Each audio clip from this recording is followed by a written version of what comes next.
Dígame si es Juan Casa o no, si no me equivoco. Yo quería partir de lo siguiente. Quería partir haciendo una reflexión de lo que significó el octubre del 2019, pero más que hacer una reflexión sobre el octubre mismo, sacar las consecuencias, o mejor dicho, las lecciones políticas que nos deja el octubre del 19, que es una coyuntura larga. El octubre abre una coyuntura que por lo general se le llama una coyuntura crítica, y esta coyuntura crítica, desde mi punto de vista, en la perspectiva de lo que yo manejo, se cerró el 4 de septiembre de este año.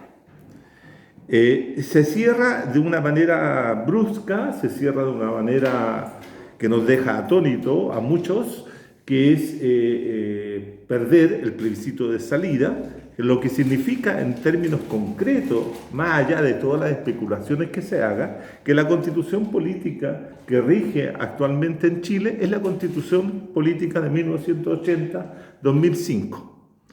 ¿Y qué significa eso también? Significa que el régimen político sobre el cual se va a actuar o sobre el cual vamos a poder actuar dentro del año o los 2 años que siguen es el de la democracia protegida. Es decir, la misma democracia protegida que se instituyó en la Constitución de 1980 y que empezó a regir en 1990 y dura hasta el día de hoy. Es decir, en ese sentido, el octubre generó una coyuntura, pero que no quebró, trizó, agrietó la dominación política en el país, quebró, requebrajó lo que podríamos decir la hegemonía política, pero no dio una solución a esa crisis política que condujo al movimiento a aparecer de manera tan repentina en octubre del año 19. Es decir, ahí hay una situación que está clara. Lo que empezó como algo que venía a modificar, alterar, cambiar lo que era la sociedad chilena, al cabo de 3 años, porque estamos a cumplir la próxima semana 3 años del acontecimiento, observamos que las cosas están relativamente iguales en cuanto a lo que es la estructura institucional, lo que es el régimen político, lo que son los elementos constitutivos del sistema capitalista neoliberal, siguen en pie de la misma forma que estaban operando en el 19. Más allá de cualquier otra consideración que nosotros podamos hacer, esa es la realidad. La realidad efectiva es que si ustedes hoy quieren trabajar con algo, quieren hacer algo, tienen que usar la constitución política del Estado. Y esa constitución política tiene un conjunto de normas que rigen la conformación, constitución de los partidos políticos. ¿Me entienden? Entonces, lo que queda es que uno tiene que, desde el punto de vista de lo que vamos a hacer acá, remitirse a qué es lo que es la constitución política en relación a las normas y reglamentos que existen para la constitución de un partido político. Ahora, dicho eso, también habría que decir que si uno quiere sacar alguna lección desde la izquierda de lo que pasó en octubre, uno tendría que señalar que hay 3 cuestiones desde mi punto de vista que resultan tremendamente significativas, tremendamente necesarias de ser abordadas por la izquierda de manera profunda, seria y programática y proyectiva. En primer lugar, nos quedó claro que tenemos que pensar la revolución. Es decir, octubre, el estallido, como se le llama, la revuelta, etcétera, ¿cierto? Nos deja pendiente el tema de la revolución. ¿Qué tipo de revolución es la que requiere las sociedades actuales? ¿Qué tipo de revolución requieren actualmente las sociedades latinoamericanas? ¿Y qué tipo de revolución requiere la sociedad chilena? Porque no es tener un concepto de revolución social.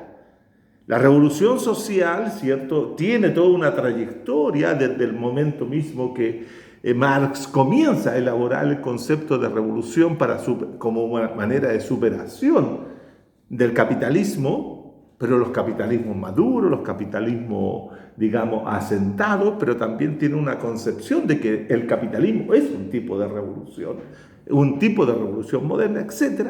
Y hoy día nos encontramos en una fase que tenemos que pensar no solo cómo hacer la revolución, sino qué tipo de revolución. Ese es un elemento central que yo creo que tenemos que volver a pensar porque no lo hemos vuelto a pensar la revolución. El segundo elemento que yo creo que es fundamental, que está asociado con el tema anterior, que es la revolución, ¿qué tipo de organización política requerimos?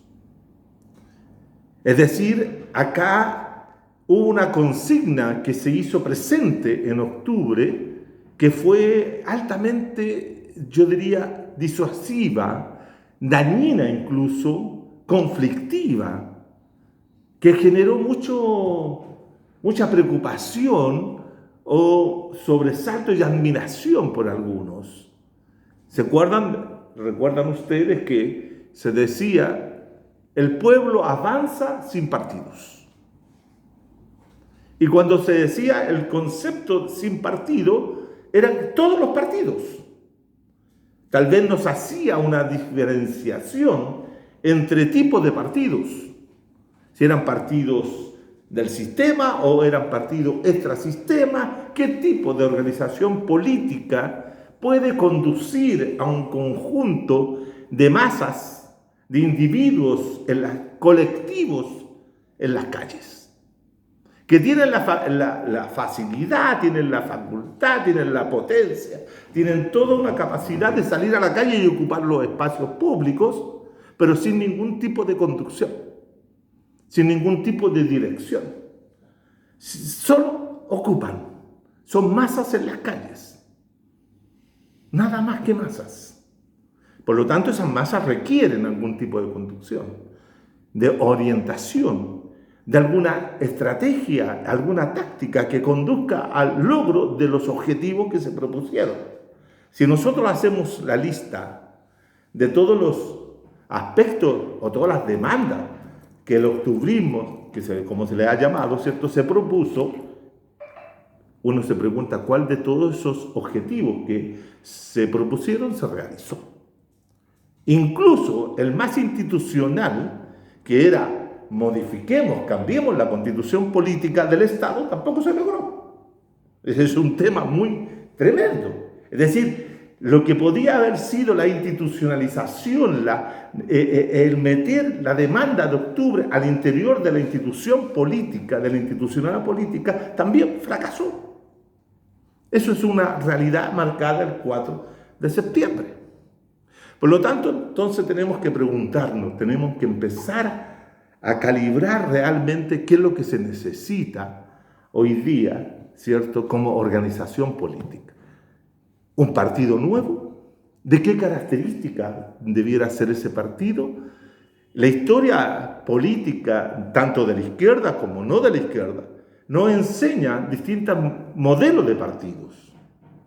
La burguesía han desarrollado modelos de partidos políticos, el partido Atrápalo Todo, el partido de notable, el partido de clase, el partido de vanguardia, formas de partidos, ¿captan?, que tienen ciertos objetivos que se plantean al interior de un sistema político, al interior de un régimen político.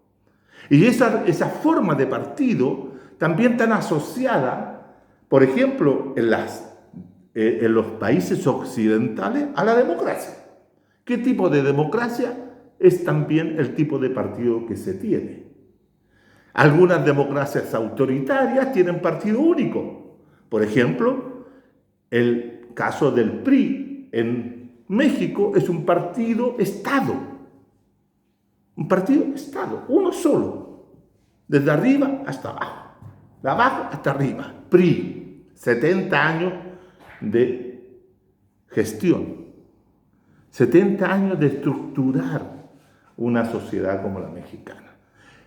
El PRI mexicano, el Partido de la Revolución Institucionalizada, nombro al PRI por lo mismo, cómo se institucionaliza la revolución. Los mexicanos la institucionalizaron a través de un partido-estado, un partido único. Claro, el sistema político mexicano tenía partidos chicos. Tenía un partido de derecha grande en un momento determinado, que era el Partido de Acción Nacional, y otros partidos chicos. Pero esos partidos chicos y ese Partido de Acción Nacional solamente venían a jugar un papel de complementario al partido PRI.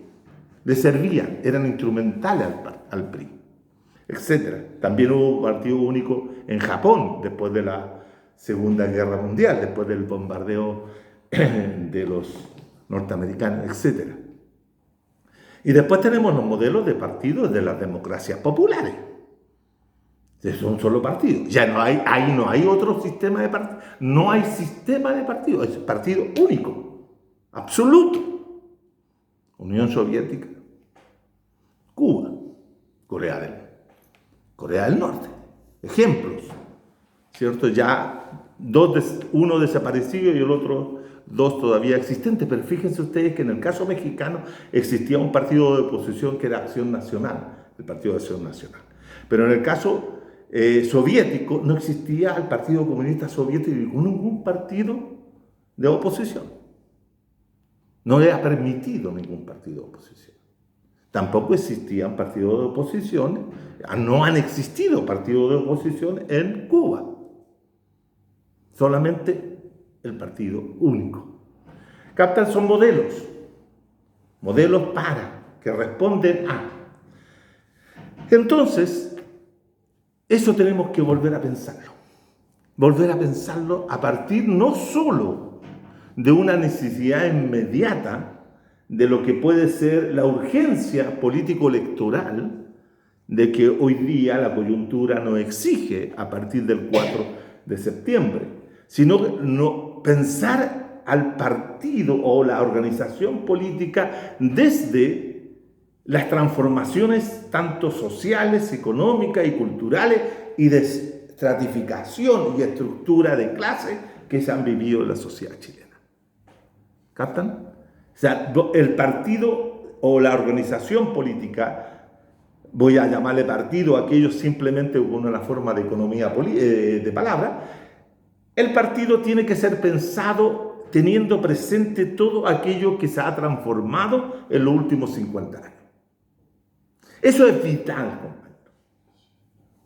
Es fundamental tener claro cuáles han sido las transformaciones que se han vivido en la sociedad chilena que han afectado a las clases trabajadoras, a las capas medias, como también han afectado a las burguesías, como también ha sido afectada la gente que vive en el espacio rural, a los campesinos, a las campesinas. Todo ha cambiado. Y esa transformación tenemos que saberla leer. Por eso es necesario, diría yo, así como lo hizo Lenin en su momento, si usted sabrán, ¿cierto? Lenin escribe un tremendo mamotreto acerca del desarrollo capitalista de Rusia, antes de la revolución, pues. ¿Qué es lo que estaba haciendo allí Lenin? Lo que estaba haciendo Lenin estaba estudiando cuáles eran las condiciones materiales de la sociedad rusa para poder entender cuál era el proceso de cambio que tenía que llevar a cabo o cuál era el instrumento político que se necesitaba para hacerlo. Ejemplo de esa misma situación se vive en Bolivia con el Grupo Comuna. El Grupo Comuna, que es un grupo conformado por intelectuales bolivianos como García Linera, como Luis Tapia, como Raúl Prada, etcétera, un conjunto de intelectuales que toman todo lo que se había producido sobre Bolivia y especialmente lo que había producido René Zavaleta y comienzan a estudiar qué es lo que es la formación social boliviana y cuáles son las formas de organización de ella y cómo se puede vincular lo que es una sociedad abigarrada como la boliviana, que tiene mucha presencia de pueblos originarios, ¿cierto? ¿Cómo se hace allí y se construye allí una organización política que dé cuenta de todo ese mundo abigarrado que es Bolivia. Fíjense que ellos empezaron allá por los años, cuando García Linera estaba aún en la cárcel, con toda su gente, salieron de eso y se demoraron como 10 años en hacerlo. Claro, ustedes me dirán, no queremos estar 10 años estudiando eso, pero yo creo que es fácil porque se puede reunir todo lo que está y se hace en menos tiempo. Pero lo hicieron y ahí construyeron ese poderoso movimiento social que fue el movimiento cocalero, y luego encontraron el instrumento político en el movimiento de acción al socialismo, que era un partido chiquitito que ni siquiera estaba actuando, sino que usaron la matriz para poder insertarse dentro del tipo de democracia que se había logrado establecer en Bolivia a partir de 1982, que era una democracia representativa, como toda. ¿Captan? Ahí hay una vinculación directa. Entonces, ese partido, el partido del Evo, que es el MAS y el partido instrumental, es un partido que sale de la base, emerge desde el fondo social, se encuentra, ¿cierto?, con las resistencias de larga, corta y mediana duración que se habían desarrollado al interior de Bolivia. Entonces, eso también es fundamental para poder entender la construcción de eso. Adelante.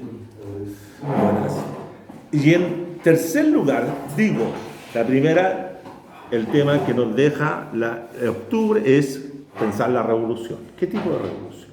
Segundo, ¿qué tipo de organización política? Y ahora viene lo más complejo. Yo diría que formar un partido político, compañeros, es lo más fácil. Pues se requieren ciertas organizaciones, se requiere cierta voluntad, cierta gente, y se organiza un partido. Pero lo más difícil es responder a lo que nos dejó planteado no solo el octubre, sino el 4 de septiembre.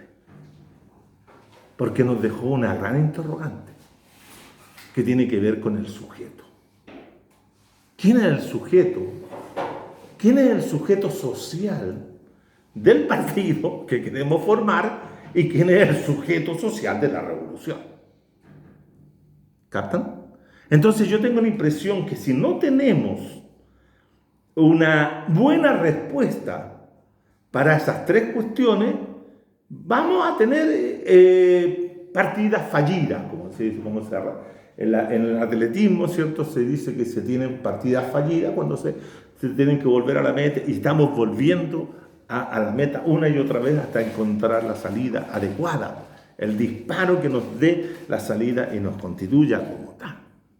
Entonces, esas tres cuestiones que yo he señalado, que es qué pensar la revolución, qué revolución se requiere para una sociedad neoliberal como esta, que es una sociedad neoliberal, que yo lo he dicho en otro momento, una sociedad neoliberal triunfante y exitosa para el capital.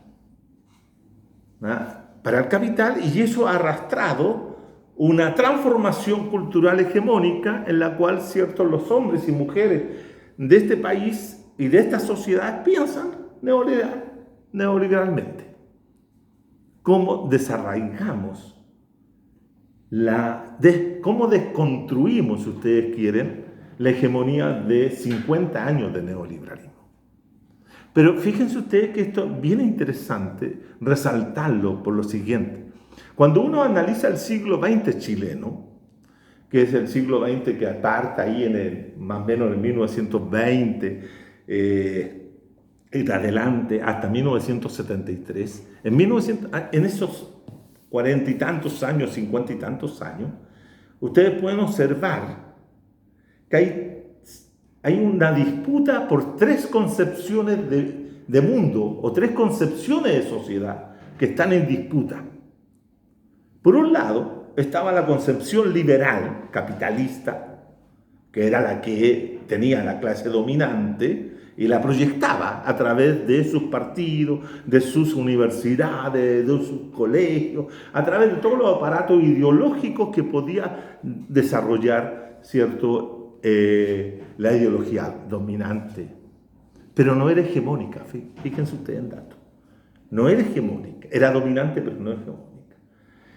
Luego estaba una segunda concepción, que era la concepción cristiana, católica cristiana, la doctrina social de la Iglesia, que se fue planteada tempranamente en la sociedad chilena, ¿cierto? Con la influencia de la Rerum Novarum, etcétera, etcétera, y se desarrolla al interior de la sociedad chilena esa concepción, que va a tener su mejor expresión finalmente en los años 50 con la constitución y conformación de la democracia cristiana, y en el año 64 con la Revolución en Libertad. Pero era esa concepción de la doctrina social de la Iglesia a través de los demócratas cristianos, era una ideología, una cosmovisión, una Weltanschauung, como dicen los alemanes, que era competitiva con la liberal y competitiva con la liberal. Y había una tercera concepción de mundo que estaba presente en la sociedad chilena, que se había ido forjando, constituyendo a finales del siglo XIX y comienzo del XX, que era la concepción socialista. Y la concepción socialista tiene todo ese desarrollo histórico a lo largo del siglo XX que le permite estructurarse en dos grandes partidos. Dos grandes partidos. El Partido Comunista de Chile y el Partido Socialista de Chile. Uno fundado en 1921 y el otro fundado en 1933. Los dos eran competitivos, pero los dos tenían una cosmovisión en la cual, ¿cierto?, luchaban competitivamente contra la cosmovisión cristiana y contra la cosmovisión liberal. Y se disputaban la hegemonía. Y habían espacios donde cada uno de estas tres se reproducía y formaba gente. ¿Captan? Formaba gente. ¿Cierto? La Universidad de Chile siempre fue un espacio, el pedagógico, la creación de la ciencia social, etcétera, fueron espacios donde el pensamiento crítico, el pensamiento socialista, el pensamiento comunista, el pensamiento de izquierda se hacía presente y formaba gente. Lo mismo pasaba con la democracia cristiana y lo mismo pasaba con la derecha, con las ideas de derecha, las ideas liberales, o de pensamiento liberal, o de pensamiento procapitalista, llámenlo ustedes. Finalmente, el golpe de Estado viene a resolver la competitividad de esas tres cosmovisiones, porque es derrotada. El golpe de Estado no derrota solo a la izquierda, no solo derrota a la Weltanschauung de izquierda, a la socialista, sino también derrota a la demócrata cristiana y eleva y hace única al neoliberalismo. Y por eso durante 50 años, tenemos la formación, constitución de una sola sociedad que sin contrapeso hegemónico, sin otra contracultura, sin otro contradiscurso. Y no estamos discutiendo. ¿Qué es lo que hace la concertación política en el año 90? Se transforma en neoliberal, pues. Hasta el día de hoy. Y los que surgen se transforman en neoliberales. Y los no neoliberales estamos siempre en los márgenes. ¿Capta? Entonces, por eso es tan difícil lo que tú decías hace un rato atrás, el tema de la educación. La educación en Chile era posible enseñar 3 visiones de mundo. Hoy día, ningún colegio, ninguna institución de enseñanza te enseña 3 visiones de mundo. Hay una sola visión de mundo. Entonces, eso hace hegemónico, eso explica, si ustedes quieren, de alguna manera, lo que ocurrió el 4 de septiembre. Porque no es que yo no estoy de acuerdo con la afirmación de que los que votaron porque eran ignorantes. No eran ignorantes. Eran claramente neoliberales y piensan y sostienen el neoliberalismo. Lo han sostenido durante 32 años. Por lo tanto, no son ignorantes. tienen una formación que es la neoliberal, pues. Ese es el punto. Va encima un neoliberalismo nacionalizado, ultra patriotero, etcétera, etcétera, que hace finalmente que ellos tengan una posición de rechazo. De rechazo. Ese es un elemento que hay que tomar en cuenta. Bueno, dicho todo esto, ¿qué podemos observar? Yo sé que siempre yo me paso los tiempos, pero ¿qué podemos observar? Como politólogo, yo no me voy a ir a otros espacios, sino voy a encerrarme en lo que ha pasado dentro del régimen político, dentro del sistema político a partir del 4. Fíjense ustedes que mucha gente dice, si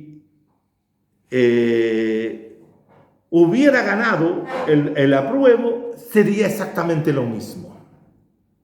¿No? Personas que sostienen aquello. Y dicen, mire, estaría en la cocina igualmente funcionando en el Congreso. Yo digo sí y no a la vez. Sí y no a la vez. Porque sería muy distinto de que si el apruebo hubiese ganado con el 62%, pues.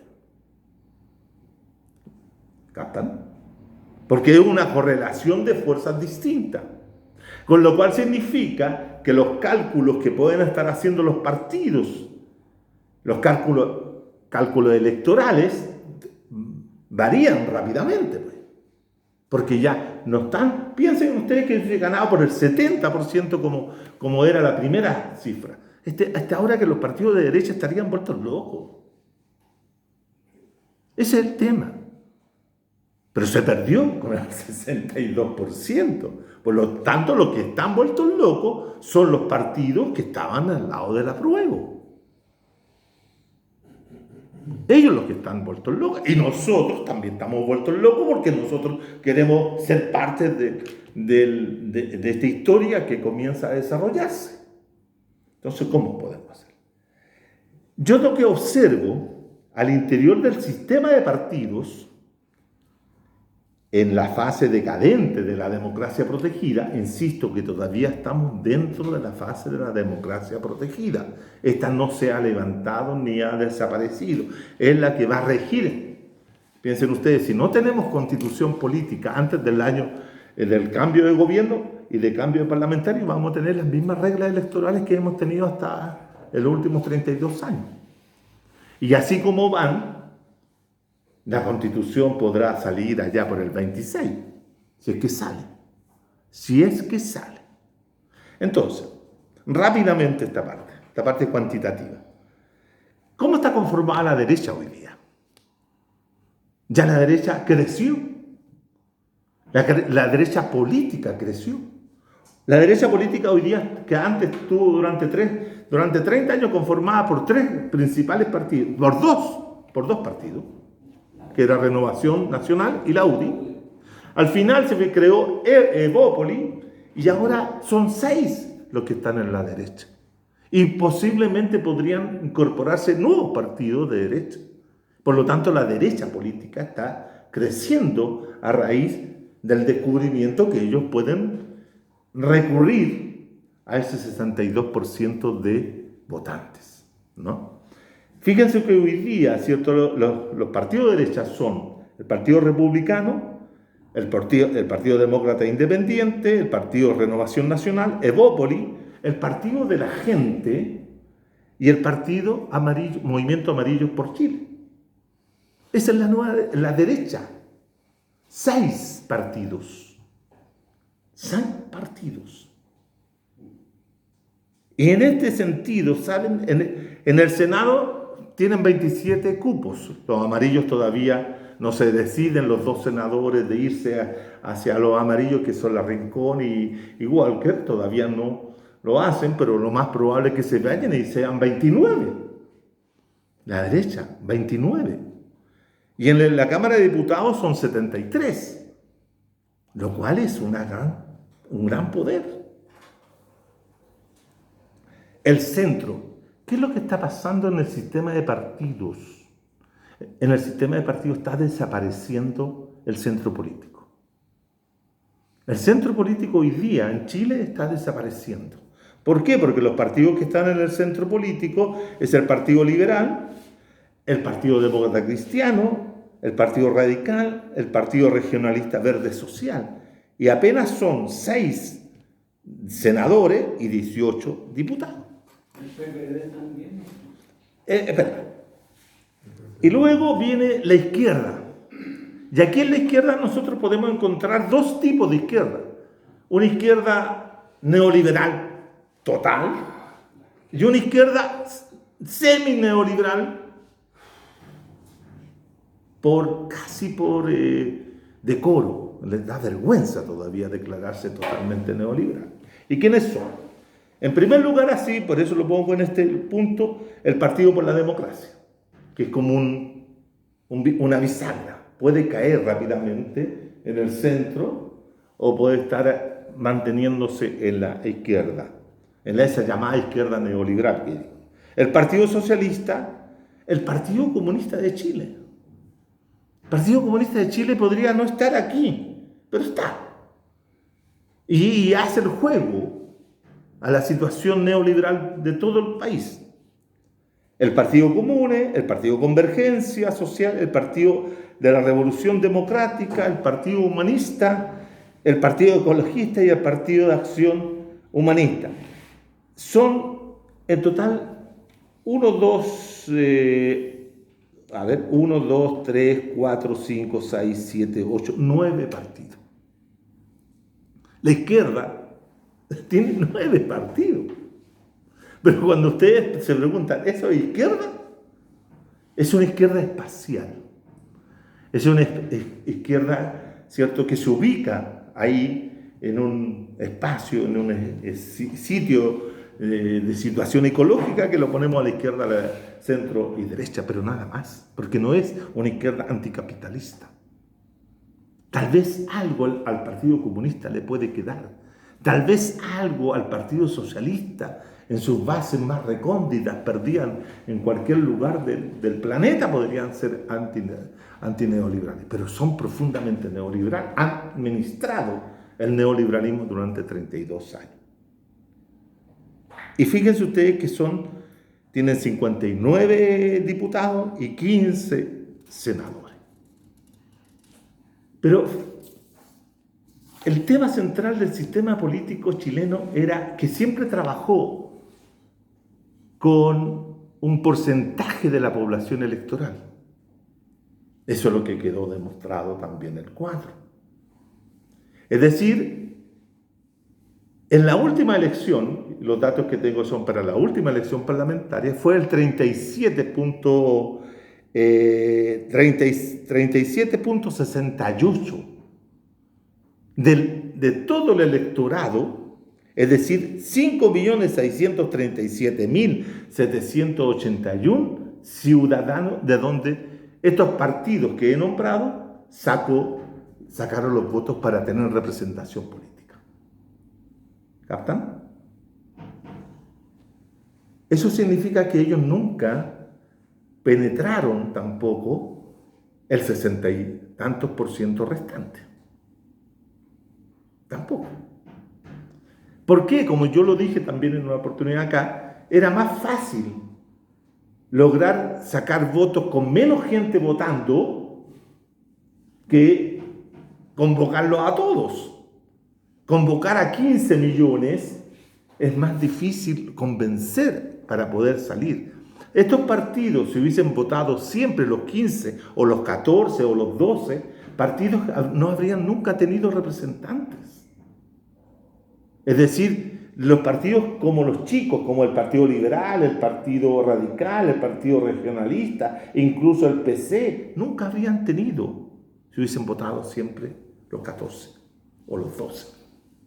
¿Me entienden la idea? Entonces, los partidos, teniendo claro esta idea, siempre prefirieron tener bajo nivel de participación política. Por eso nunca corrigieron el tema de la abstención, nunca se preocuparon de la abstención, porque no era tarea de ellos. No era tarea de ellos. Ellos tenían ya, mejor dicho, era tarea de ellos, pero ellos la rehuían porque tenían sus clientelas electorales muy bien establecidas. Y con eso siempre salían y siempre tenían representantes. No hacían mayor esfuerzo. No hacían mayor esfuerzo.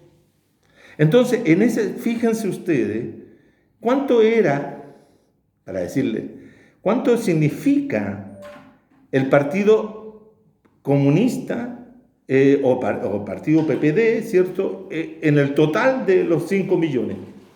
Solamente el 4.33%. Eso es lo que pesa. No, ningún partido de la izquierda logra superar el guarismo de 8. Todos son bajos de 8%. Los únicos partidos que tienen mayor representación y mayor porcentaje frente al total de votantes son los partidos de derecha, que tienen 11%. Los partidos de derecha, el republicano, la UDI, y el más votado es Renovación Nacional con el 12%. Ahora, ese es el 12% que le otorga el CERVEL, pero si ahora nos vamos al otro cálculo que hacemos, eso ya son todos deficitarios, menos del 5%. Esa es la realidad de esos partidos. Pero la pregunta es, ¿cuánto pesa la izquierda fuera? La izquierda fuera, sin representación política, sin representación parlamentaria. Fíjese que en la última, y este es un dato que hay que tener en cuenta para el proceso de construcción de un partido. ¿Cuántos partidos de izquierda se presentaron a la última elección? Se presentaron 4. Cabe señalar que los 4 perdieron la membresía, porque los 4 no superaron la barrera de entrada que pone el CERVEL para ser partido. El Partido Igualdad obtuvo, ante todo el grupo de electores, representa solo el 0,85% de la población electoral.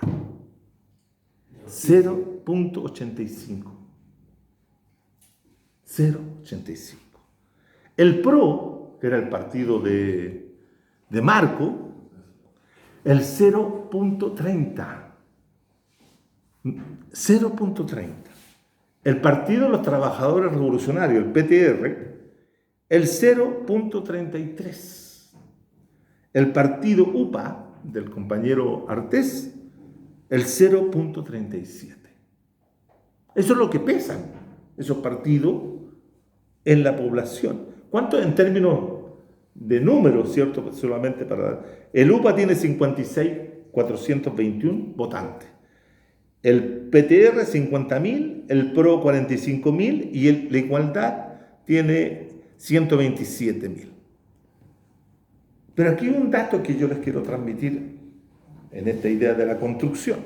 Fíjense ustedes que hay partidos de la izquierda que tienen más votantes en los que van como independientes por. Digo, usted, las listas se arman y dice independientes por Partido de Igualdad. Bueno, el Partido de Igualdad como partido sacó 40.000 votos. Como partido independiente, o sea, Igualdad apoyando a algún independiente, sacó 80.000. Sacó más. ¿Captan?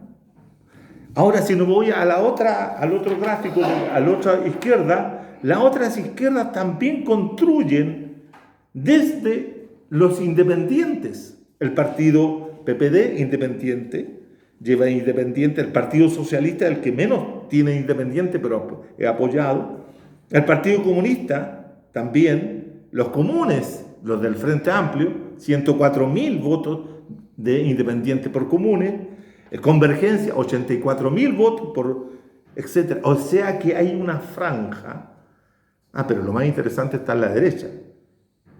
De los votos que obtuvo Republicano, 174.832 vinieron de independientes por Republicano. ¿Qué es lo que quiero decir? Las cifras son para todos los partidos.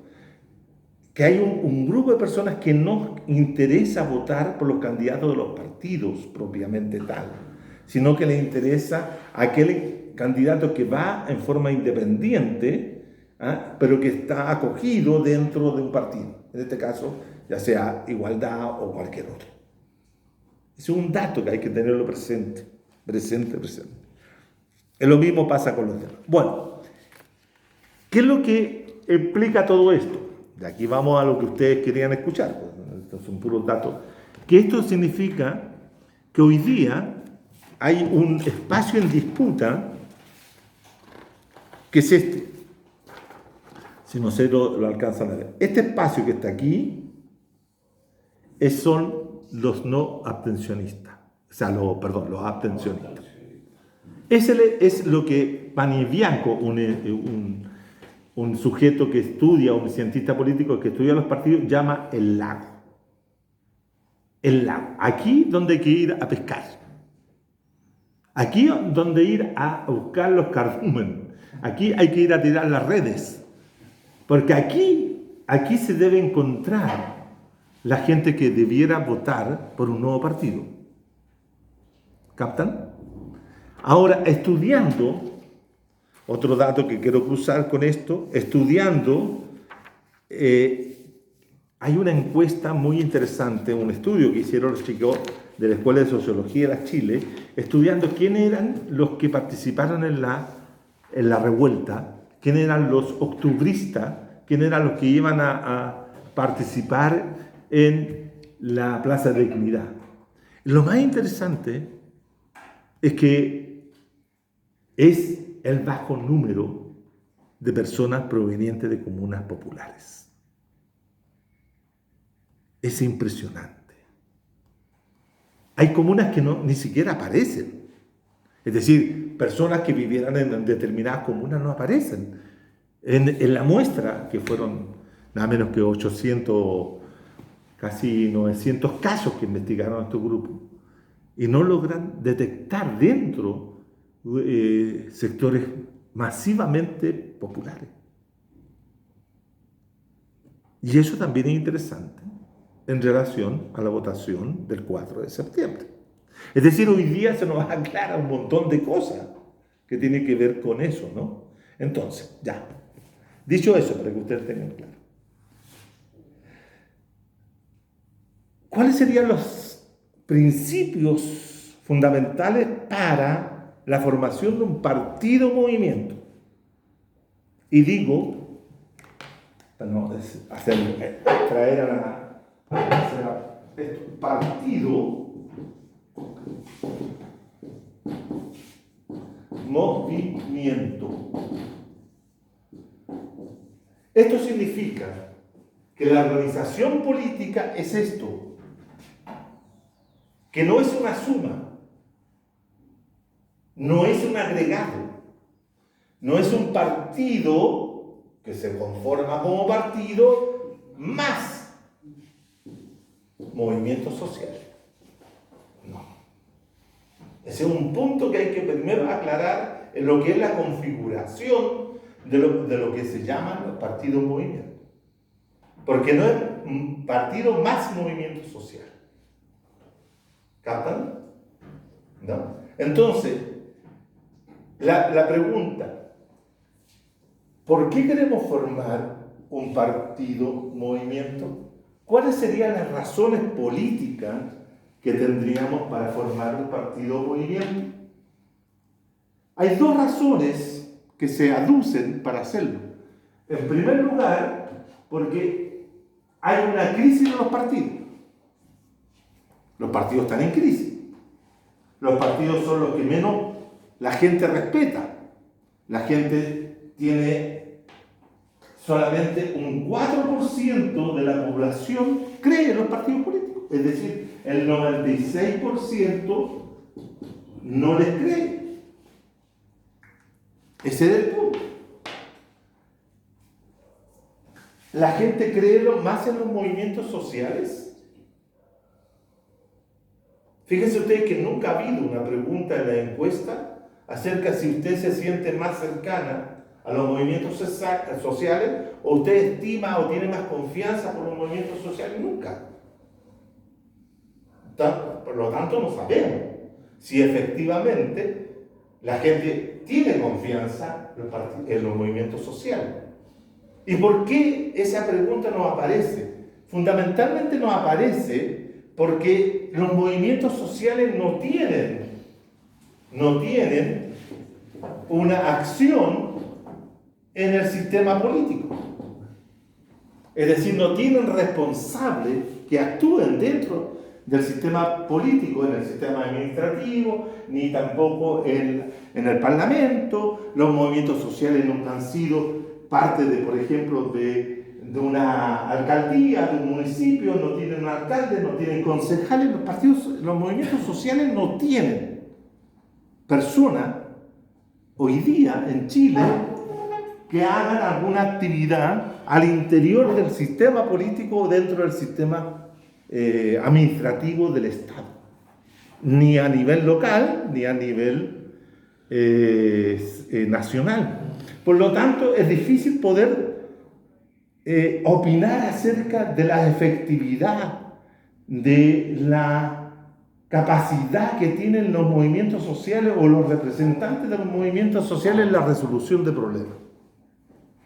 La gente le pregunta, las encuestas preguntan por los partidos políticos porque sí tienen incidencia en la resolución de problemas. Preguntan por la clase política o por los parlamentarios porque sí tienen decisiones que implican resoluciones sobre la vida de las personas. Entonces no podemos nosotros evaluar a los movimientos sociales. Nos parecen interesantes porque los movimientos sociales parece ser que movilizan a mucha gente, ¿cierto? Tenemos una cierta simpatía por ellos, pero en el fondo no sabemos. Fíjense ustedes que uno de los principales dirigentes de este movimiento que existe en el norte, en Coquimbo, y que por primera vez accede a un cargo público, que es el gobernador de la Quinta Región. ¿Perdón? Mondaca. Por primera vez. Entonces, por primera vez, sabemos. Entonces, otros vienen de movimientos sociales, pero han pasado. El mismo él pasó por un partido del Frente Amplio para poder llegar a ser, ¿no? Pero no es que esté gobernando con los pocos datos que tiene, o recursos o facultades que tienen los gobernadores, poco o nada puede ser, pero no se puede decir que está gobernando el movimiento social allí, ¿no? Etcétera. Entonces, primero, partido-movimiento. Ejemplo de partido-movimiento, el más, no sé si ustedes conocen el Partido de la Revolución Democrática, el PRD, en México. Ese es un partido que se creó como partido-movimiento. Y fíjense el origen del partido-movimiento. El origen tiene que ver con el terremoto de 1985. Cuando ese terremoto de 1985 devasta la Ciudad de México, se aprecia ahí la ausencia de la capacidad que tiene el PRI local o federal de actuar para resolver los problemas de la gente que había quedado en la calle por el terremoto. Y ahí comienzan a actuar, ¿cierto?, una serie de asociaciones de la sociedad civil, etcétera, etcétera, etcétera, y ahí emerge la necesidad de constituir un partido-movimiento. ¿Y por qué se constituye como partido-movimiento? Porque se aprovecha también una crisis interna del partido único, el partido dominante, el partido Estado, que era el PRI, en cual sufre una división interna, se sale del PRI la corriente democrática que estaba dirigida por Muñoz Ledo, por Cuauhtémoc Cárdenas, incluso por AMLO, ¿cierto? Andrés Manuel López Obrador, era de esa misma corriente, se quiebran y se van y fundan el partido, y se juntan con todo y fundan el PRD, el Sol, el Sol. En una coyuntura en la cual, ¿cierto?, había una efervescencia social que implica, ¿cierto?, constituir un nuevo partido para entrar en un proceso de democratización. Ya.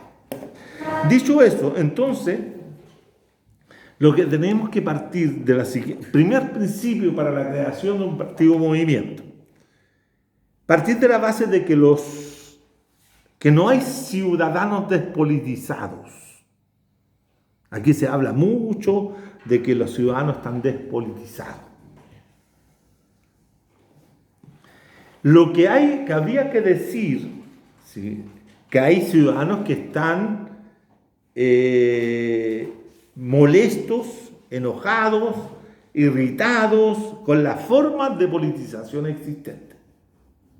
¿Ya? Por lo tanto, ahí, sean estos partidos o sean estos movimientos. Porque fíjense ustedes que analizando bien los movimientos sociales, son bastante sectarios, o yo diría que son mucho más sectarios que los partidos políticos.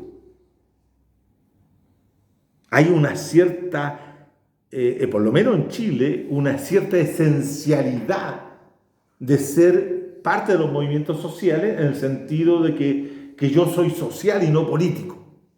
Esa es una diferenciación odiosa que no tiene sentido, ¿no? Sino que lo que hay que tratar de ir hacia la conformación de gentes o ciudadanos que están interesados por construir una forma de hacer política distinta. Y ese yo pienso que ha sido uno de los problemas fundamentales de la constitución de partidos nuevos, es que hacen la misma política que vienen haciendo los partidos que quieren reemplazar o los partidos tradicionales. Por lo tanto, lo que se requiere es pensar también la política. ¿Cómo se hace la política? Fíjense ustedes que hoy día hay una suerte de desprecio de manera peyorativa para armar acuerdos políticos. Porque todo acuerdo político es una cocina, pero con un sentido no para producir un plato exquisito, sino más bien como algo que se cocina en forma turbia, negativa. Pero díganme ustedes, compañeros, ¿la política no acaso nunca ha sido también el arte del acuerdo? ¿De la negociación? De la negociación, no de la cocina. Por eso mismo, porque toda negociación implica que tú des algo y que el otro entregue y vamos arreglando el cuento porque tenemos que salir hacia adelante. Esa es una cocina. ¿Cuál es la representación real? Pero ¿cuál es? Es que ese es el otro tema. Voy a llegar a ese punto. ¿Cuál es la representación real? Interesante. La interpretación. Pero escúcheme. Estos partidos que sacaron estos 37, que sacaron estos porcentajes, ¿tienen representación, sí o no? Imposible, pues. Sí tienen. Los partidos que tienen representación, por decirle, que nos molesta, nos carga, el partido de la gente, tiene 221.074 personas que votan. ¿Cuántos candidatos ya de contrabando? Pero digamos, pero ¿qué es lo que es la representación? Es que si no resolvemos el tema, aquello, cualquier construcción sobre la base de partido o movimiento, no partido o movimiento, llegamos de mismo. Es que, ¿saben? Disculpe, pero es que también hay, yo creo que hay un análisis que no se está analizando. ¿Qué cosa? Que es el bombardeo constante en contra de la política. ¿Por qué los movimientos sociales están cerrados y no permiten entrar a los partidos políticos? Porque desde el tiempo de la dictadura que se han bombardeado con el mensaje que los políticos son corruptos. Sí, pero ahora, de acuerdo, pero déjame terminar. Déjame terminar el punto. Y ahora, cuando tenemos todos los medios de comunicación de derecha y de ultraderecha bombardeando todo lo que tenga un tufillo a izquierda, inmediatamente se le ataca. Entonces, a ver, pero por eso que las derechas tienen tanta representación en el Congreso, ¿verdad? Porque si es de derecha está bueno. Ahora tenemos hoy día mismo, sin ir más lejos, el endiosamiento de Pancho Mano, un poco menos que un guerrillero para la comuna y silvestre, porque para el viejo parece que prende la tele y no, Pancho Mano es bueno porque es contestatario. ¿Y es por qué los medios de comunicación limpian la imagen de la gente de derecha y ensucian la imagen de la gente que ni siquiera es de izquierda? Porque, como bien lo dijo usted, el Partido Comunista no es de izquierda. Con suerte el Partido Socialdemócrata hoy día. Pero la campaña anticomunista no es. Pero yo quiero dejar despejado una serie de cosas. Primero tratemos de entender qué es lo que es y cómo se conforma un partido movimiento, cuál es el objetivo de ese partido movimiento, y después veremos dónde va a tener que actuar ese partido movimiento. Acabo de señalar hace un rato atrás que el partido movimiento si llega a constituir, se llega a conformar, va a tener que actuar en un espacio que es totalmente adverso, porque es un espacio donde la forma de hacer política es la forma de hacer política dentro de la hegemonía neoliberal.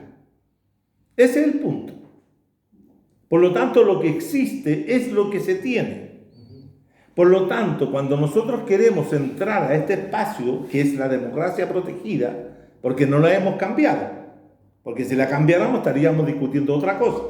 Por lo tanto, nosotros como partidos, digo nosotros, haciéndome parte de la idea de la construcción de un partido movimiento, vamos a tener que actuar dentro de esa cancha. Y vamos a tener que obtener votos dentro de esa cancha. ¿Captan? Entonces la pregunta es cómo el partido de la gente o cómo el partido X o Z son capaces de obtener votos. ¿Cuál es el secreto que le llevó al partido de la gente en el corto plazo a tener 221.000 personas que votaran por ella y tuvieran la posibilidad de tener, ¿cierto?, nada menos que 9 diputados? ¿Cuál es la razón? Yo me entro a preguntar de manera crítica, ¿cuál es la razón que un partido como Igualdad no logra tener ningún representante? ¿Solo porque existe una campaña del terror contra la gente de la izquierda? Cuando yo decía hace un rato que tenemos que preguntarnos por el sujeto, estoy diciendo que también tengo que preguntarme por qué los sujetos a los cuales nosotros pensamos que tienen que votar por nosotros no lo hacen. Entonces ahí hay que empezar a construir estrategia, a construir mensaje, a hacer un trabajo mucho más delicado, más de detalle, más de descubrimiento que de partir de base que esto es así y que es asá, ¿no? Yo tengo la impresión de que todo está por hacerse. Lo que nos muestran es que nosotros vamos, como partido movimiento, si nosotros queremos constituirlo, vamos a tener que ir a luchar un espacio de esto. Y por eso les mostraba que hay un espacio ocupado. Ese espacio ocupado es el 37-40% de la gente que vota por los partidos que están hoy día actuando. Hay un 60% que no vota por ellos, porque esto es lo que hay que tener claro. El 60% que votó contra el rechazo no significa que todos sean de derecha. La consecuencia fue que dotaron de poder a la derecha. La derecha se salió el carro. Entonces, en ese sentido, lo que hay que prepararse es ir a disputarle justamente ese electorado. Pues. Ese electorado que no le pertenece a nadie. Porque nadie dice que este 60 o 40% o el 40% que fue a votar va a ir a votar de nuevo. No está seguro de eso. ¿Ah? Entonces, bueno, digo eso. Ahora, el partido movimiento sale de lo fundamental de la sociedad civil. Por lo tanto, hay que buscar a la sociedad civil y cómo se organiza esta, volver a trabajar en los espacios de la sociedad civil. Los partidos no pueden ser cupulares.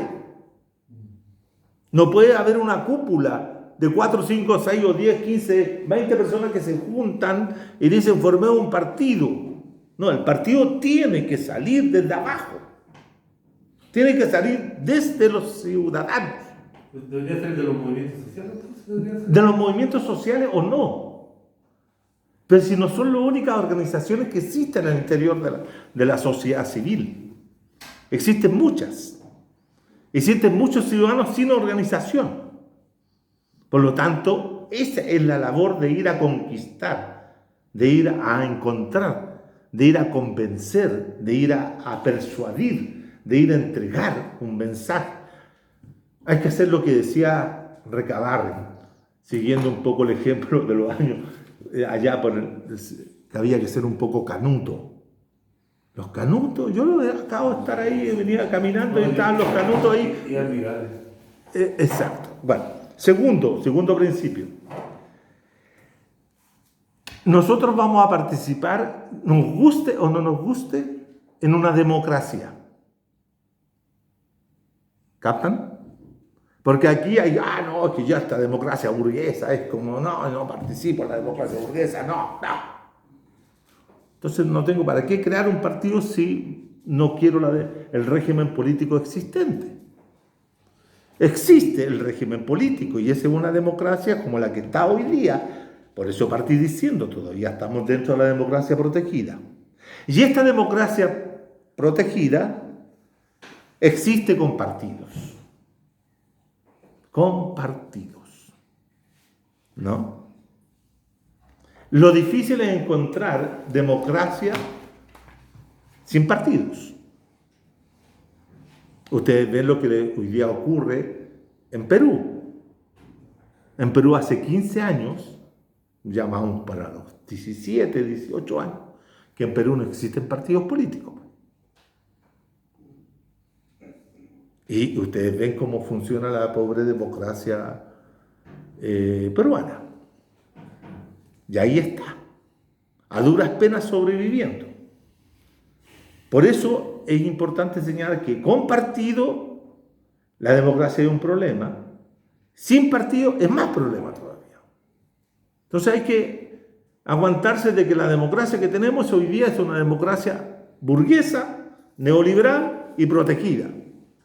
Es decir, que tiene una serie de candados que no permiten la total y cabal manifestación de la ciudadanía. Dentro de lo que hay un tema que tocaste que es súper interesante para todos nosotros que nos hablamos de la política, que tiene que ver con la participación política dentro del sistema burgués. Y nosotros hemos sido los expertos del negacionismo frente a esa situación. Yo también pienso lo mismo. Y eso ha hecho que los proyectos que se han elaborado durante hace unos 15 años, hacia la fecha, tengan esta proporcionalidad de participación. O sea, no se entiende a dónde quieren ir. Y se escudan bajo el régimen, no, yo no participo ahí. Yo no soy partícipe de este circo, no quiero estar dentro de este circo. Y eso ha frenado bastante el avance popular. El tema de igualdad tiene que ver con eso. El freno de igualdad lo frenó la misma izquierda, no lo frenó la derecha ni el centro, lo frenó la propia izquierda. Y la propia izquierda lo sepultó. Porque los discursos que se daban, por ejemplo, yo voy a poner un ejemplo que normalmente no coloco. El caso de la Rosana Miranda, como candidata a la presidencia, nadie lo entendió. Nadie entendió. Y cuando se lanza la señora, por ejemplo, si la izquierda no la era saboteado, porque al final la saboteó el movimiento social de izquierda, esa señora perfectamente puede haber sacado 300.000 votos. Porque su base social, de soluciones sociales, de Anda Chile, ella le resolvió a cerca de 500.000 familias el remate de sus casas. O sea, ese nicho no fue consecuente. ¿Por qué? Porque por los lados empezaron a decir, no, esta señora está disfrazada de izquierda, esta señora no pertenece a esta izquierda revolucionaria, no pertenece a la casta de la izquierda que viene de familia, ¿me entienden? Y fue toda una situación de desprestigio que nosotros la cachamos en un momento dado. Dijimos, esto está mal. Y esto es lo que nos tiene mal. Y es lo que tiene, hoy día justamente es lo difícil de construir, porque lo están planteando los compañeros, es justamente dar el clavo en eso. Esta izquierda dogmática que no se mete en ninguna parte, pero que deja la cagada en todos lados. Exacto. Una cosa importante que hay que decirlo con respecto a lo que dice el compañero, estar en la izquierda es un punto de partida y no un punto de llegada. Porque muchos parten de la base de yo vengo y me quedo aquí en la izquierda y quiero... No, la izquierda se plantea, la izquierda se arma o un partido de izquierda, movimiento de izquierda, se arma para poder ser un punto de salida, de construcción de algo. Porque queremos transformarlo, ¿no? No queremos administrar. Para administrar también se requiere poder. Por lo tanto, el partido tiene que acumular poder. ¿Y cómo lo va a acumular? Dentro de un sistema democrático burgués como el que tenemos. Dentro del proceso de construcción electoral. Algunos dirán, no, eso es terrible, compañero, mire, usted está... No, sí, pero hay que construirlo dentro de eso, porque lo electoral es una parte institucional. La otra parte que tiene el movimiento, el partido movimiento, es el movimiento. Que el movimiento puede estar dentro de lo institucional o no puede estar.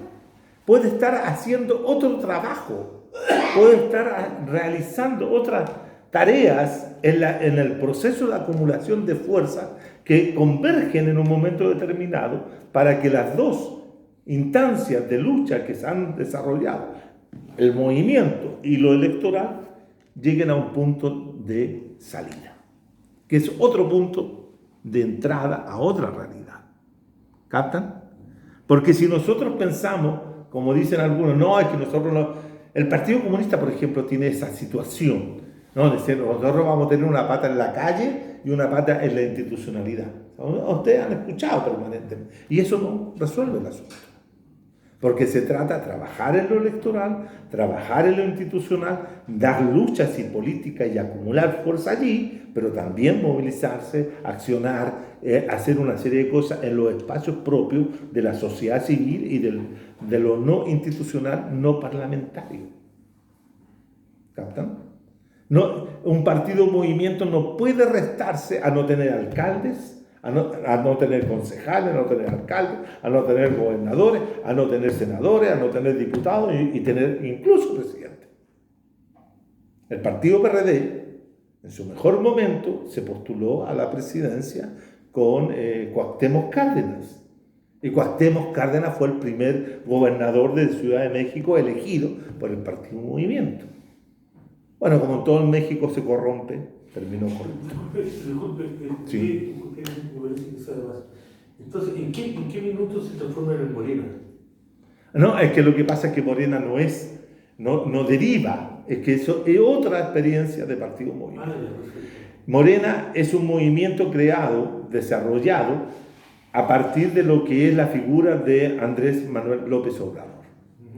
Él desarrolla el movimiento de regeneración, que es una suerte de recomposición de lo que eran las bases iniciales del PRD, pero se va del PRD y comienza a desarrollarse. Y él, lo que pasa es que tampoco un movimiento como el de Morena puede estar liderado solo por una persona y ser el líder. Acá quien intentó seguir ese esquema fue Marco Enrique Ominami, con la creación del Partido Progresista. Él quiso hacer eso. Entonces él quiso hacer, bueno, también tenía las pretensiones de ser una expresión como del Correa chileno, de Ecuador. El movimiento, ¿por qué Correa no tiene capacidad de constituir un reemplazo después de 10 años y termina entregándole el gobierno a Lenín Moreno, que era un hombre de derecha dentro de la organización que él tenía, ¿cierto? ¿Por qué? Porque no creó cuadros. Lo mismo le está pasando a Morena. La diferencia es que Correa ganó rápidamente la presidencia, mientras que López Obrador tuvo que batallar en tres oportunidades. ¿Ah? Y eso le permitió institucionalizar Morena y transformarlo en partido movimiento. Esa es una de las mejores expresiones que tiene hoy día un partido movimiento, es Morena, que sin perder su condición de partido movimiento, en el sentido de que no es un movimiento social particular, esa es la diferencia. El partido Morena es un partido que piensa la nación mexicana y piensa los problemas de México como un todo y una situación que tiene que ser resuelta de manera integral. Por eso plantea las 4 transformaciones, ¿no? Las 4 transformaciones tienen que ver con eso.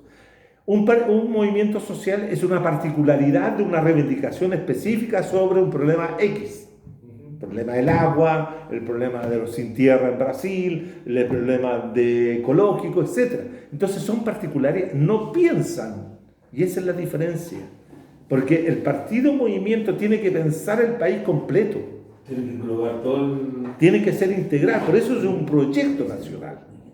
Por eso lo que dicen de Morena, que Morena es un partido que se constituye como la nueva forma de nacionalismo popular mexicano. ¿Ah? Bueno, López Obrador no puede tampoco desconocer que su forma de pensar a Morena es un PRI inicial. ¿Ah? Entonces, bueno, todos tienen un origen y todos tienen una dificultad. Lo que pasa es que la integración de una serie de personajes y de individuos y de capas de intelectuales, profesionales, al movimiento Morena le ha dado una diversidad y una porosidad muy alta, que evitó la configuración de caudillos internos al interior de Morena, lo cual ha sido fantástico. Porque Morena yo tengo la impresión que va a volver a ganar. Y por lo mismo le consultaba, porque igual la experiencia Morena es bien enriquecedora, ¿no? Sí, no, hay que leerlo. Sí, y se puede sacar hartos ejemplos buenos de ahí, porque una de las cosas importantes de Morena es que dejaron las camisetas a un lado y unieron los esfuerzos. Bueno, es que eso es lo interesante. Claro. Uno de los problemas del partido PRD fue que tras del PRD en su origen concurrieron diversas, como dices tú, camisetas.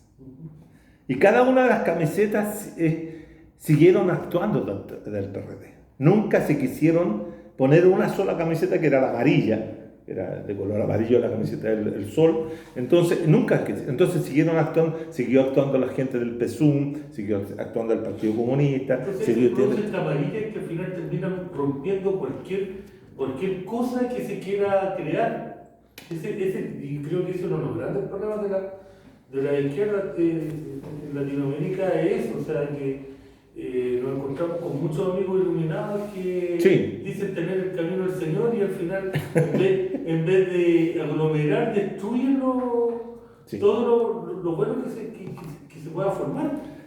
Sí, eso es cierto. Otro principio que está en relación a eso. Primero, que hay que pensar que no hay una democracia sólidamente establecida, sino que la izquierda tiene que concebir su participación al interior de un régimen político como un proceso de democratización continua. La izquierda está dentro no para conservar ni para permanecer y sostener el sistema, sino cómo ese sistema tiene que irse democratizando y ampliando cada vez más. Porque si no, termina perdiendo su condición de transformador. Tiene que ser constante, permanente. No puede solamente quedarse con la idea, ya llegamos acá, somos parte de esto. No, hay que seguir avanzando. La democratización como fenómeno, de tenerlo claro, de avanzar siempre. ¿Hacia dónde? Hacia la democracia socialista. Piensen ustedes que si ustedes analizan a partir de lo que ahora uno puede decir, Allende era eso, Allende era un demócrata en movimiento. Allende era un movimiento. El allendismo era una forma de movimiento existente bajo la conducción de Salvador Allende, que era un militante socialista. ¿Se dan cuenta? Allende, sin haber creado un partido movimiento, él lo puso en práctica. Porque el movimiento allendista, el allendismo, era mucho más potente que el Partido Socialista en sí mismo. Ahora, el socialismo, ¿qué es lo que le dio? Le dio organicidad, estructura, le dio institucionalidad, le dio orden, le proveyó de recursos humanos, de línea política a ese movimiento allendista. ¿Captan? Y Allende no crea un movimiento de la noche a la mañana. lo comenzó a construir en el año 52 en adelante. 52 en adelante, la vía política institucional de Allende está establecida a partir del 52. Es decir, fueron ¿cuántos años? 20 años, aproximadamente. Entonces eso también es unos temas, los temas de la urgencia política. La urgencia política. Por ejemplo, hoy día estamos bajo presión. Queremos formar, y hay mucha gente, no solamente ustedes, sino que muchos otros, que están tratando de formar partidos políticos. Yo ayer revisaba el CERVEL y hay como 8 grupos constituyéndose de partidos. Partidos de izquierda, partidos de centro y de derecha. Hay toda una ansia de formar partidos. Unos que están recuperando su membresía. Entonces, ¿cuál es el objetivo de crear el partido? ¿Cuál sería el objetivo inmediato de crear un partido? Ganar elecciones, construir un partido que pueda constituirse en una fuerza social, que pueda conducir, etc. Yo tengo la impresión de que, fíjense ustedes lo siguiente, de acuerdo a los datos cuantitativos, si el Parlamento se pone de acuerdo hoy día para elegir una convención o un órgano que pueda redactar la nueva constitución política, de acuerdo a los datos y lo que se produjo el 4 de septiembre, lo más probable, que esa convención sea dominada por los sectores más conservadores del país. ¿Captan? Está súper claro eso. Eso está claro. Entonces, nosotros, ¿por qué? Como tal vez nosotros, digo esto así, yo siempre hablo así en plural, pero nosotros si queremos tener un partido ya, y lo metemos ahí como los amarillos que metieron rápidamente el asunto, a los amarillos no les va a costar absolutamente nada hacer lo que es conseguir gente, conseguir los votos, porque tienen una estructura, porque tienen el poder, tienen el poder económico, me refiero, tienen influencia, van a ser considerados por los medios de comunicación, los van a entrevistar acá, los van a entrevistar allá, pero a un partido de izquierda, a lo más va a salir un oficio del CERVEL diciendo se constituyó este partido, punto. Ahora arréglensela como puedan. Podríamos mandar alguna cosa al Clarín, qué sé yo, a alguna parte, podríamos hacer unos videos, los TikTok, qué sé yo, para salir, pero... Claro, pero entonces yo diría, a ver, vamos. Para estas elecciones que vienen, que hay elecciones, no vamos a tener mucha fuerza para hacerlo. Pero yo me pondría un tiempo. Me pondría a trabajar a partir de ahora en adelante, bueno, desde el 4, hasta llegar a constituir el partido, movimiento, con la participación de la mayor cantidad de gente, de un partido nacional, que vaya de Arica a Punta Arenas, se recorra, que se haga muchas cosas, para que cuando emerja con fuerza. Emerja con fuerza. Que esté presente, que diga, que opine, que saque un diario virtual, que saque un canal de YouTube virtual, qué sé yo.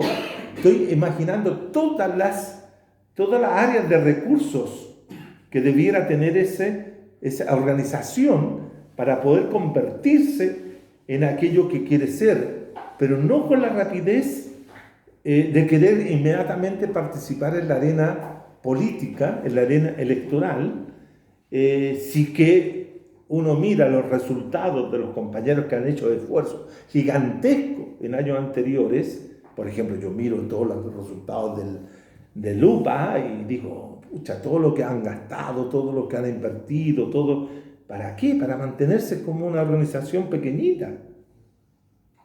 Entonces, lo que haría yo, pescaría todo, trataría de convencer a todos que estuvieran todos juntos. Y que todos se deshicieran de sus egos, los que están ahí, se deshicieran de sus egos, de las camisetas, como decía el compañero, y empezara un movimiento de regeneración nacional. Pónganle Morena, o pónganle cualquier nombre. ¿Ah? Iraquere, como decía el Chucho Valdés, Iraquere. ¿Qué es lo que significa Iraquere? Iraquere es una palabra africana que significa enredo, todo junto, que es espeso, que es difícil de transitar, pero es duro y gigante. Iraquere fue así, el grupo musical que transformó la música cubana de los años 60 hasta ahora. Entonces yo tengo la impresión de que el pueblo, ese pueblo que nosotros hablamos, es un pueblo abigarrado. Es un pueblo que, discúlpenme compañero, pero voy a decir algo que ustedes me pueden pegar, pero tal vez nosotros como izquierda no lo conocemos. Nosotros hemos quedado con una imagen de pueblo. Hemos quedado con una imagen de clase trabajadora. Nos hacemos ilusiones acerca de la clase trabajadora. Y la clase trabajadora pocas veces ha estado en la lucha total y completa. El otro día, mire, una anécdota. Un grupo de compañeros sacaron un libro que se llama Huelgas, Motines y Rebelión. Las rebeliones populares de 1870 hasta el 2019. Lo lanzaron en la CUT, en la Central Única de Trabajo. Y yo soy bien pesado con mis compañeros historiadores. Yo le dije, está bien, me parece bonito, pero pónganle como subtítulos crónica de derrotas políticas. Porque, compañeros, pongamos la mano en el corazón y pesquemos todas las huelgas, todas las acciones que han hecho, y ya encontramos que la mayoría han sido derrotas. Y fíjense que es un dato tan curioso que en ese libro, escrito por historiadores connotados y conocidos, el único hecho activo, rebelde, semejante al 18 de octubre del 19 fue el 2 y 3 de abril de 1957. En el libro no viene ninguna mención al 2 y 3 de abril del año 1957. ¿Y viene una mención del 2 y 3 de julio del 86? Sí. Porque también ahí hubo, y Sí. se invisibilizó comunicacionalmente, Sí. ese paro que se hizo en todo Chile. Sí. Se paró. Sí, pero eso tiene... Bueno, pero ¿qué es lo que significa el 2 y 3 de julio del 57? Fue de tal magnitud ese acontecimiento que duró una semana, tanto en Santiago, Valparaíso como en Concepción, donde hubieron 28 muertos con represión de las Fuerzas Armadas, no de los pacos, de las Fuerzas Armadas, que los pacos fueron superados y huyeron a los cuarteles y se metieron en sus cuarteles y salieron, trajeron las tropas que estaban haciendo ejercicio en Talca a Santiago y mataron a las personas, 28. Y eso abrió, fíjense el dato, allí Salvador Allende inició una movida al interior del Parlamento para lograr el saneamiento democrático, como se denominó en aquel momento, de apertura democrática, que se puso fin a la ley de defensa permanente de la democracia, se abrió el sistema, se terminó el cohecho y el acarreo de votos, se modernizó, comillas, el sistema electoral político. Ahí ustedes ven en los hechos mismos una acción popular de no acción conducida por ningún partido político del momento, pero sí conducida políticamente. Es lo que faltó el 19. Perdón, el 2-19. Es lo que faltó. Entonces, la izquierda tiene que estar atenta a ese tipo de cosas. Por eso se requiere un partido dentro del sistema. Los partidos de izquierda no pueden estar fuera del sistema porque no tienen capacidad de incidencia. Por eso, partido, movimiento, el partido haciendo acción parlamentaria, legislativa, administrativa, etc. El movimiento actuando en el espacio público, en la acción directa, en las huelgas, en los motines, etc. Fíjense quién fue el primero en resistir el golpe de Estado del año 19 en Bolivia. ¿Dónde le dijeron los compañeros a Evo Morales que fuera? A ese pare, que fuera a donde estaban los cocaleros. Ellos estaban dispuestos a salir en defensa. Y fue el Evo que prefirió irse a a México, para evitar una masacre. Pero ahí estaba el movimiento. Y el movimiento actuó. El movimiento siguió actuando fuera, y ya fuera el más del gobierno, y el movimiento siguió y recuperaron el gobierno. Fíjense, recuperaron el gobierno 2 años más tarde con una victoria electoral. Pero el movimiento siempre estuvo. No fue posible derrotar al movimiento. ¿Qué es lo que nos pasó en el 73? Nosotros teníamos partidos políticos metidos dentro, pero no teníamos movimiento. La izquierda de la Unidad Popular, que estaba en el gobierno, no tenía esa concepción de mover a la gente. Por eso no les llegaron las armas, compañeros. Algunos hablaban, las armas, compañeros, las armas. Pero no llegaron, porque no había concepción de movimiento. Eso es lo que hace el partido movimiento. Trabaja en las dos esferas. Es como un anfibio. ¿Han visto los vehículos anfibios que son capaces de andar en el agua como andar en la tierra? Bueno, un partido movimiento es como eso. Un anfibio que es capaz de estar dentro de la institucionalidad y moverse y ganar ahí avances de poder y fuera, porque tiene un movimiento, no movimientos sociales, tiene movimientos de ciudadanos, de gente, llámenlo ustedes movimiento social, pero llámenlo movimiento social popular, que es capaz de organizar huelgas, que es capaz de organizar una serie de acciones que puedan posibilitar a que se vaya acorralando. ¿A quién? A la burguesía, a los que tienen el poder, porque nosotros no estamos ahí para convivir. Eso es lo que hay que tener claro, no estamos para convivir con la burguesía, estamos para sacar a la burguesía. Y eso también es un elemento que hay que tener presente. El Partido Movimiento también quiere desplazar, sacar a la burguesía del poder.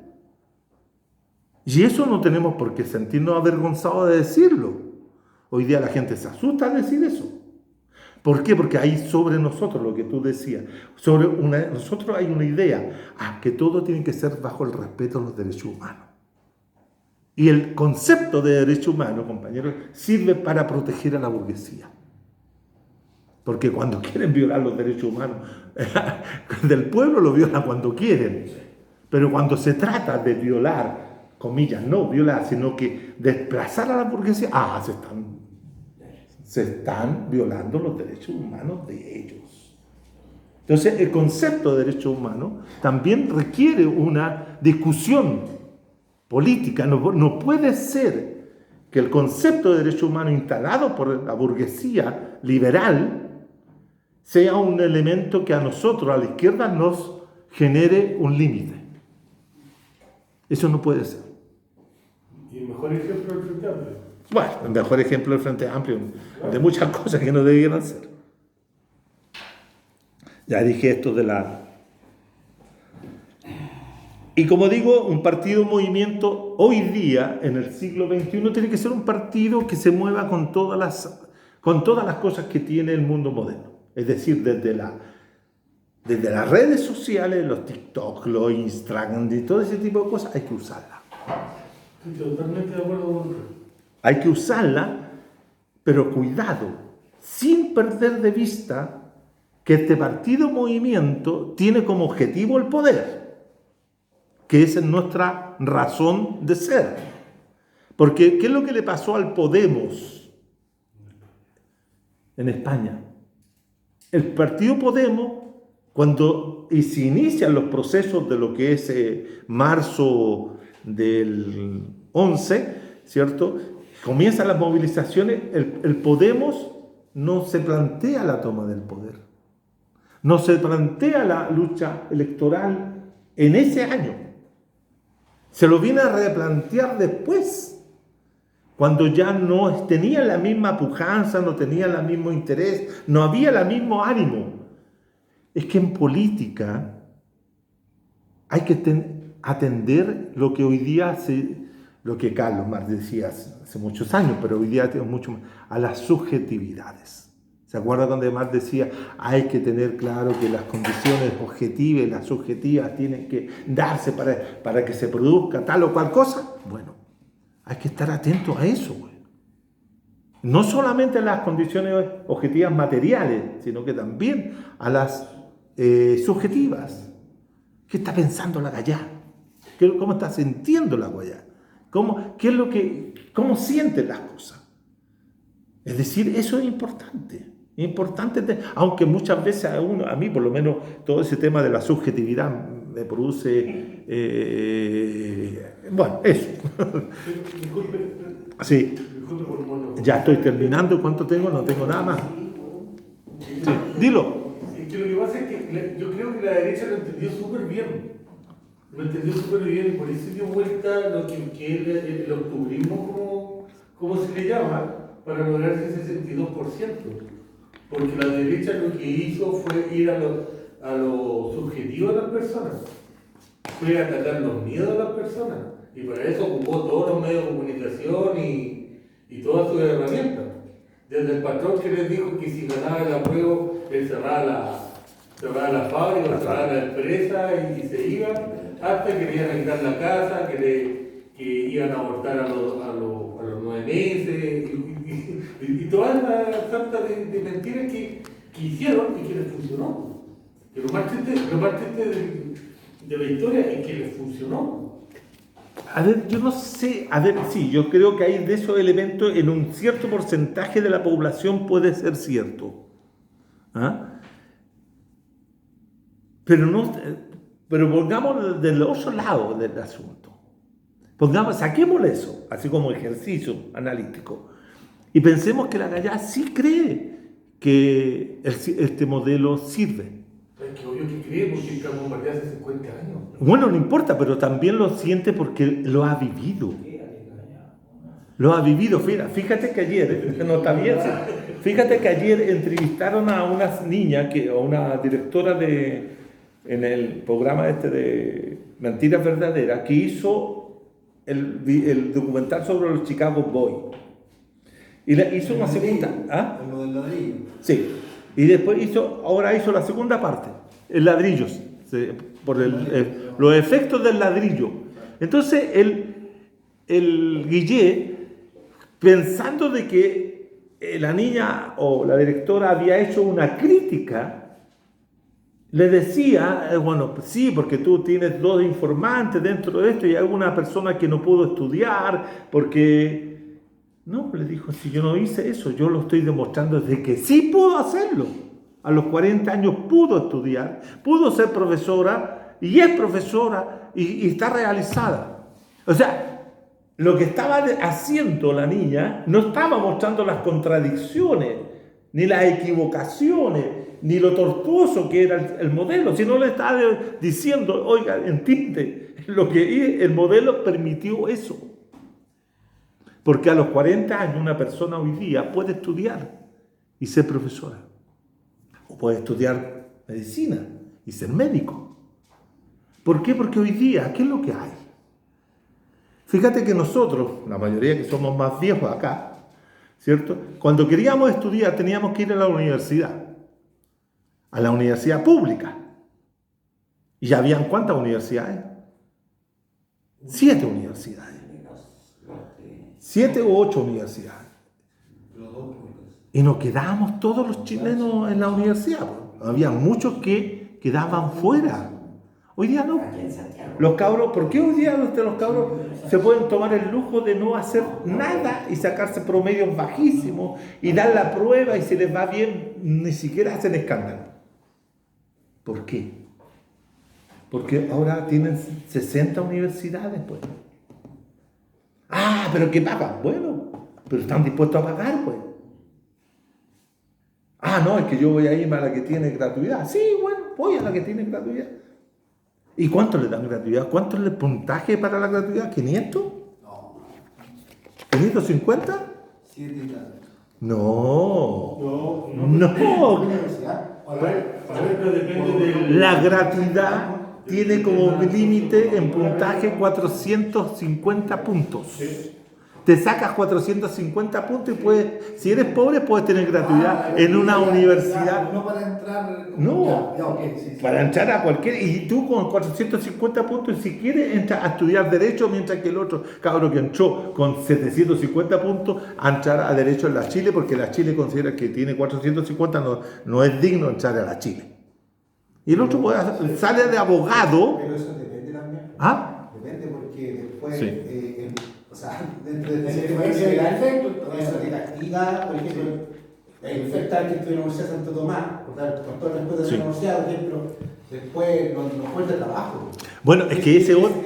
Bueno, fíjate que ese y ahí se frustra. ese elemento que tú señalas, Tiene trabajo, ¿cuánto? ese es el elemento que tú señalas, es una de las transformaciones más radicales que ha sufrido la sociedad chilena en términos de las nuevas discriminaciones. Hay nuevas discriminaciones. Las nuevas discriminaciones ya no son solamente por el color de la piel, el pelo o lo que sea, sino que tiene que ver con en qué universidad usted estudió. Hoy día conversaba con un profesor que es académico, decía que solo el hecho de dar la prueba nomás ya lo recibe. Sí, eso es así. Entonces, claro, lo que esta directora del documental trataba de demostrar que el ladrillo o que este modelo funciona. Y bueno, y si yo voy y converso con mi gente en la población, en la población hay 3 o 4, 5, 6 que salieron y tienen hoy día una profesión universitaria, etcétera, se les cambió la vida. Por eso cuando yo les decía al comienzo, tenemos que volver a conocer a nuestros sectores populares. Fíjense que yo no voy a hablar de sectores pobres, tenemos que hablar de los sectores populares. Que hay sectores populares que hoy día no necesariamente son pobres, porque hacer la asociación sector popular pobre es un equívoco. Es un equívoco. Por ejemplo, de las comunas más pobres de la sociedad chilena, de la región metropolitana, en la Plaza de Dignidad no había nadie.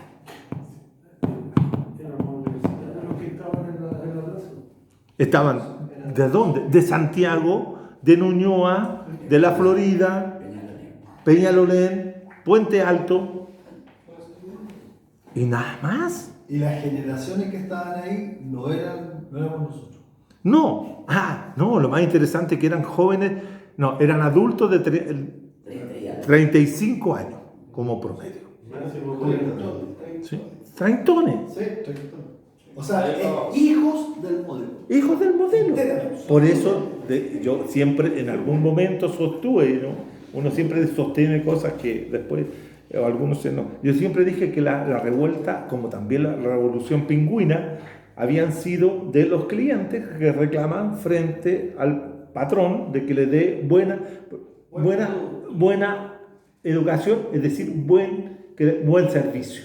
Buen producto. Buen producto. No me quite el producto, pero sí de cuántas universidades se terminaron por la revolución pingüina o por la revolución de los estudiantes del 11. Ninguna. Sí, una. La terminó el Partido Comunista, porque el Arce, la única. La única. Bueno. No, pero esas son las quebraron. Termino. A ver, termino con esta idea. Compañeros, termino con esta idea porque ya. El partido movimiento. Es que antes que avance, Sí, espérate. no, me está gatillando algo. Espera. Usted situó o hizo 3 caracterizaciones de los partidos políticos chilenos. Dentro de la izquierda usted nombra el PRO, ¿cierto? Entonces, la pregunta que me surgió inmediatamente y me incomodó. Bueno, ¿qué es ser de izquierda hoy en día? Pues? Porque hasta donde yo entiendo, una izquierda, el que se declara izquierda, es porque tiene vocación de poder, es decir, una vocación de transformación, que es lo que estamos hablando del partido, movimiento, etc. Y hasta donde yo sé, esos partidos que usted nombra, ninguno tiene una vocación de poder, ni menos de transformación. Pero Sí. sin embargo, usted lo sitúa a la izquierda. A ver, yo es que no sé si usted llegó cuando yo dije que... No, pues llegué tarde. Bueno, entonces se saltó. Vea el video. Vea el video. Vale. No, termino con esto y te respondo. El partido movimiento va más allá de la relación o articulación con un movimiento social. ¿Ya? Y que eso es fundamental. No porque yo tenga 2 o 3 movimientos sociales o grupos de gente que se dice que son del movimiento social, yo tengo un partido movimiento. Sino lo que quiero expresar, y no sé si habré sido lo suficientemente didáctico, es que el partido movimiento es una forma de organizar a los ciudadanos, a los militantes que están dentro en 2 áreas, en 2 dimensiones, pero que todos pueden actuar dentro de esas 2 dimensiones. Unos militantes podrán ser más aptos, tendrán mejores aptitudes, tendrán mejores facultades, tendrán mejor desenvolvimiento en el espacio institucional parlamentario, de ocupar cargos políticos, y otros que podrán moverse en el espacio social haciendo tareas que permitan ir incrementando la fuerza social del partido para que éste vaya acopando distintos espacios, volviendo, hegemónico en el espacio local, regional y nacional. Ese es un partido. Morena, nuevamente Morena. Morena es un buen ejemplo. El PRD es un fenómeno como partido movimiento fracasado. El partido movimiento del MAS, que es el más los movimientos sociales, instrumento político, que ellos le llaman instrumento político, los bolivianos, tiene un problema, que es tan acotado al movimiento cocalero del Chepare, que lo ha dejado sin vinculaciones con otros sectores, con otros grupos de la sociedad boliviana, y que le ha quitado la pujanza que podía tener. Y se ha transformado más en un partido parlamentario que otra cosa.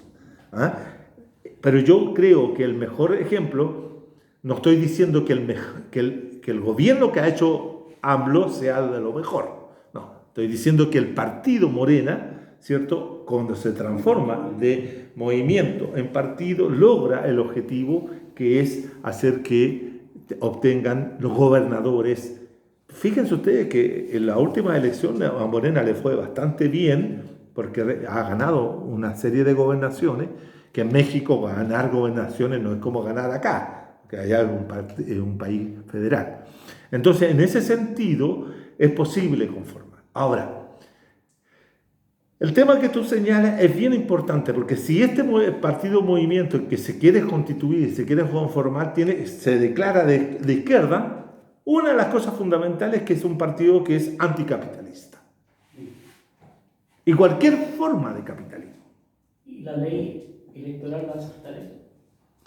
El partido, sobre los principios y fundamentos que se constituye el partido, no tiene nada que decir la ley. Pues claro, porque no hay... Porque si existiera el artículo 33 de la Constitución del 80, que fue abolido, ¿cierto?, en la cual decía claramente, el artículo 8 decía claramente, se prohíben los partidos que promulguen y ahí están todos los partidos de izquierda. Pero ese artículo fue derogado en el año 89 con la negociación que se hizo dentro de el tránsito hacia el nuevo gobierno de Elwin. Yo hice los estatutos de un partido. Y no fue en el año 89, fue mucho después. ¿Y? Que era un SAC del Pollo Cruz. Sí, ¿y qué pasó? Y nos pusieron una cantidad de problemas que les imaginan. Sí, yo tengo... Compañero, aclararlo, yo también participé de lo mismo en el tema de la igualdad. y había prohibiciones. Existen prohibiciones. Por ejemplo, un partido no podía, el caso de Revolución Democrática, los compadres tuvieron que adecuar el nombre para inscribir y al final o sea, el CERVEL tuvo que hacer unas modificaciones para poder ingresar. Pero estaba prohibido, por ejemplo, que un partido se de manera popular, está prohibido que sea revolucionario, está prohibido varias consignas que son propias de la izquierda. Ya, a ver, pero nosotros dijimos al principio también que íbamos a trabajar en la cancha. Claro. Que Ahora, está esa cancha. Nosotros lo que hicimos fue disfrazar eso. Exacto. Eso Hay que ser inteligente y en vez de poner somos partido revolucionario, somos un partido transformador. Sí. Aspiramos a la emancipación o aspiramos a cambiar las cosas. No nos gusta el capitalismo porque está generando la crisis de civilización. Bueno, pero nosotros cuando salgamos a hacer nuestra propaganda vamos a decir las cosas como son, porque ahí no nos van a poner mordaz. Entonces, cuando yo dije, por eso dije que sería muy diferente fundar un partido hoy día con la nueva legislación que venía, la nueva constitución que no fue rechazada, ¿cierto? Que hoy día tenemos que jugar con las reglas que ellos tienen, porque yo dije al principio nuevamente que la constitución del 80 seguía rigiéndonos. Y esa es la realidad. Mientras no se cambie, no se puede hacer. Eso lo entendemos. Ah, perfecto, qué bien.